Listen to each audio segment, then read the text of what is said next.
Hello, Professor Canfield. This is Eric Jones. This is my part one of the MATLAB assignment. This is the code right here.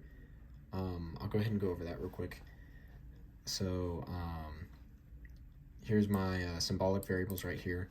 I have the cosines, the sines, then I have my A and D, and then I have my alpha variables, which I just called C, CF, and then whichever number it was. And then I went ahead and defined all of my forward kinematics matrices here. And so I did the T01, T12, and then I have them for T02, I just have the T01 multiplied by the T12. And I kind of have that same pattern for the rest of them up until T5. And then I'll go ahead and show you my D&H table for the robot real quick. This is the robot that I went with. I believe I showed it to you earlier, but those are the frames I used. And then I also created a D&H table for that. I did end up changing the values on that once I started plotting the parts, but yeah, that's what I have for that. And then I went ahead and imported the STLs, and then I linked the parts together. This is when I began to put the parts in their correct frames. So I've got just a bunch of these basic rotation matrices that I can reference easily without having to redefine them. So for link 1, it was just a pretty simple rotation, or I think it isn't even a rotation, it's just a translation.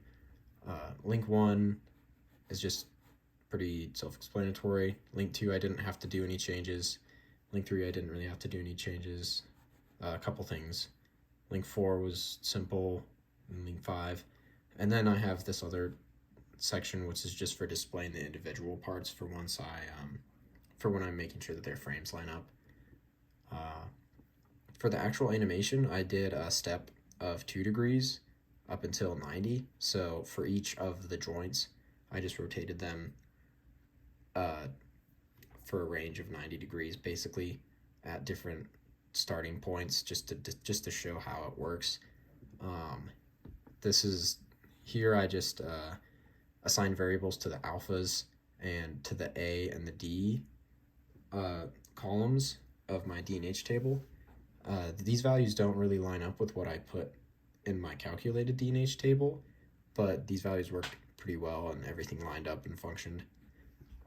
I will mention that when this is where I defined my thetas, and I did have to, they didn't start out as 0 in the correct orientation that I wanted, so some of them did have to start with 90 degrees, but it all came out in the wash pretty much.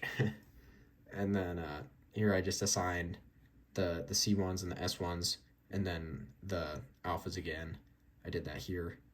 And then I used the subs command, which I believe I showed you earlier, and that was pretty straightforward too. And then here's just the forward kinematics part. It's just that for each of the hinges. And then, yeah, and then I display the figure. I also, one problem with the animation is that it takes forever for it to load, so it doesn't really work to like watch the animation live. So I looked up online, and you can actually save each figure as a full screen figure and save it on your desktop. So I saved like 45 of these images, and I put them in a slideshow. So that's this right here. I can go ahead and play this, but before then I'll go ahead and show you that it's working. So I can run it real quick. It does take a good bit. It takes like 15 to 20 seconds per pose. I'll see if this will load real quick. Yeah, so this is it right here.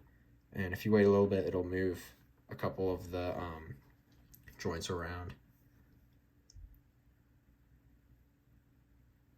So yeah, that's how long it takes to do one. And then here's the quick little video of it. I can just use the arrow keys and move to the next slide.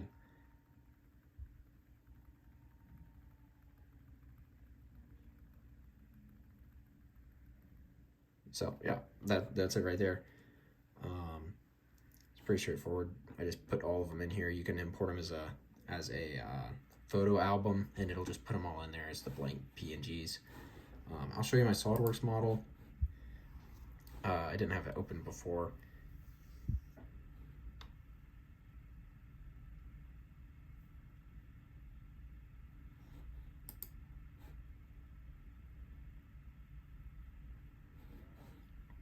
So I believe I showed this to you earlier, but this is pretty much it right here. I forget what this robot is called, but I think it's one of the Denso robots. I did try to align the frames prior to importing it, and it worked some of the times, but there were other parts that I either just had the wrong frame in or I just had to change it later. But if I show my, if I display my origins, I did put them in the correct places. So so that I didn't have to do this in MATLAB, since MATLAB is really clunky with the transformations, and I wanted all the joints to line up crisply. So that helped a lot with that. I imported them all as individual files, and that seemed to work. But yeah, there is one missing part that somehow got lost in the assembly, but on my actual part, or on my actual model, it did show up because I still had an STL saved. But yeah, that's all of it. I'll play the animation one more time.